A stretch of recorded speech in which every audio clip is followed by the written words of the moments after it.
구독과 좋아요 그리고 영상 제작하고 분석하는데 슈퍼센스는 큰 도움이 됩니다.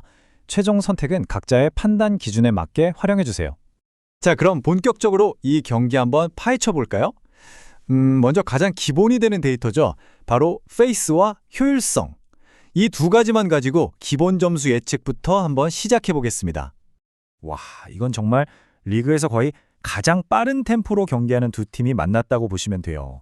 오클라호마 시티의 평균 페이스가 103.7이고요. 골든스테이트도 103.4로 거의 차이가 없죠. 자, 이 숫자가 뭘 의미할까요? 네, 맞습니다. 그냥 쉴 새 없이 코트를 왔다 갔다 하는 그런 아주 빠른 트랜지션 게임이 예상된다는 거죠. 근데 진짜 재밌는 부분은 바로 여기, 효율성에서 나타납니다. 한번 보세요.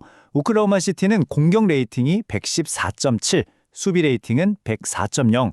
와, 이건 뭐 거의 리그 최강의 공수 밸런스라고 할 수 있겠네요. 반면에 골든스테이트는요, 공격은 111.6으로 괜찮아요. 근데 수비 레이팅이 110.3.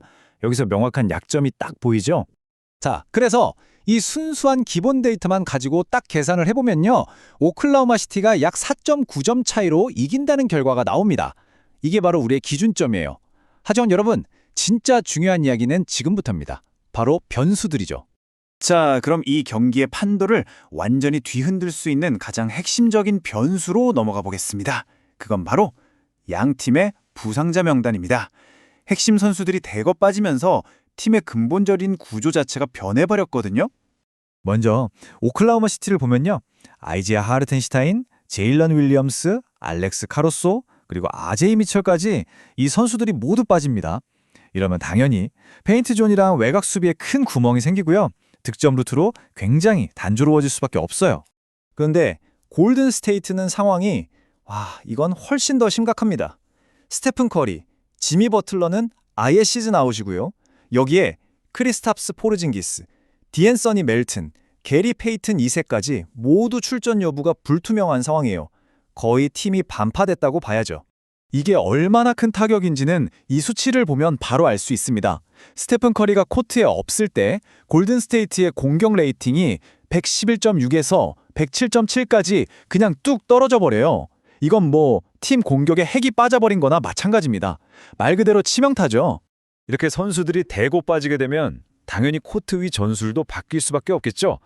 그리고 바로 이 지점에서 우리가 파고들어야 할 결정적인 미스매치들이 생겨납니다. 오클라호마 시티는 아이제아 하르텐슈타인이 없어서 챗 홈그렌의 수비 부담이 엄청 커질 거예요. 그런데 재밌는 건 골든스테이트도 선수들이 없어서 어쩔 수 없이 스몰볼 라인업을 돌려야 한다는 겁니다. 이게 오히려 홈그렌에게는 땡큐인 상황이죠. 역설적으로 림 보호랑 리바운드에만 딱 집중할 수 있는 상황이 만들어지는 거예요. 자, 골든스테이트는 주전 볼 핸들러가 없으니 브랜딘 포지엠스키가 공을 운반해야 할 텐데요. 문제는 그를 압박할 오클라호마 시티 수비가 리그 최정상급이라는 거죠.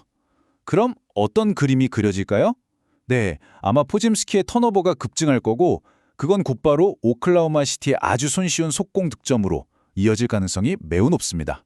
이런 상황이다 보니 자연스럽게 모든 공격이 셰이 길저스 알렉산더에게 집중될 겁니다. 사용률이 무려 37.5% 이상으로 폭발할 것으로 보여요. 안 그래도 막기 힘든 선수인데 지금처럼 주축 수비수까지 다 빠진 골든스테이트가 그의 1대1 공격을 막아낸다? 글쎄요, 수학적으로 거의 불가능에 가깝다고 봐야겠죠. 자, 지금까지는 전술적인 부분을 봤는데요. 이제부터는 눈에 보이지 않는, 하지만 종종 예측 모델을 완전히 망가뜨리는 변수를 추가해 보겠습니다. 바로 선수들의 피로도입니다. 골든스테이트는 지금 스케줄이 정말 최악이에요. 휴스턴에서 연장전까지 가는 훑트를 치렀죠. 그러고 나서 무려 1386마일을 비행해서 왔습니다. 쉬지도 못하고 바로 경기를 뛰어야 하는 거예요. 체력적으로 엄청난 부담이겠죠. 이런 피로 누적은 결국 가장 중요한 승부처, 바로 4쿼터의 문제를 일으킵니다. 수비 로테이션이 한 발씩 늦게 되고 선수들의 슛 감각도 떨어지겠죠.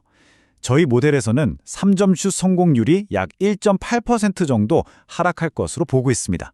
반대로 오클라호마 시티는 푹 쉬고 나와서 체력적으로는 우위에 있어요. 하지만 문제는 여기도 있죠. 부상자가 너무 많아서 남아있는 주전 선수들이 거의 40분 이상 뛰어야 할 겁니다. 이건 뭘 의미하냐면 경기 막판에 점수차를 15점, 20점 이렇게 확 벌리면은 뒷심은 부족할 수 있다는 뜻이에요. 좋습니다. 자, 그럼 이제 최종 결론을 내릴 시간입니다.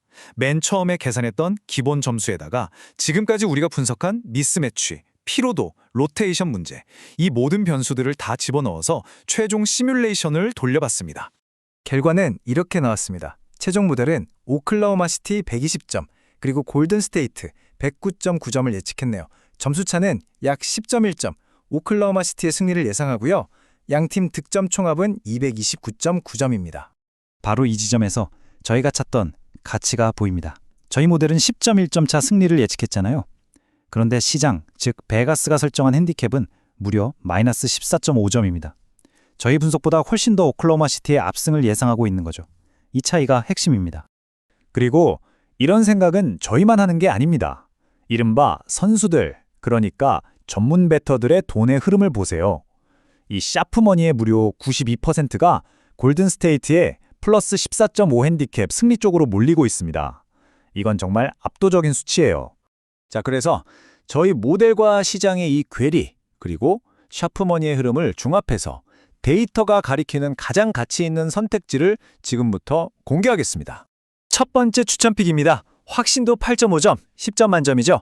골든스테이트의 플러스 14.5 핸디캡 승리입니다. 앞서 분석했듯이 14.5점이라는 기준점은 명백한 과대평가고요. 오클라호마 시티의 뎁스로는 이 정도의 대승을 거두기 힘듭니다. 92%의 샤프머니가 바로 그 증거죠. 그리고 두 번째 픽, 확신도는 8점, 총득점 220.5점 기준 오버입니다. 두 팀 모두 엄청나게 빠른 페이스로 뛸 거고요. 부상과 피로 누적으로 수비 조직력은 양쪽 다 헐거울 수밖에 없습니다. 이런 상황에서 220.5점은 충분히 넘을 수 있는 다소 보수적인 기준선이라고 판단됩니다. 자, 오늘 분석은 이렇게 마무리되는데요. 마지막으로 이런 생각을 한번 해보게 됩니다. 대중의 생각과는 정반대로 전문가들의 돈 92%가 한쪽으로 쏠리는 현상. 여러분은 이것이 단순히 시장의 오류라고 생각하시나요? 아니면 어쩌면 이게 바로 경기의 진짜 결과를 꿰뚫어보는 가장 날카로운 예측일까요?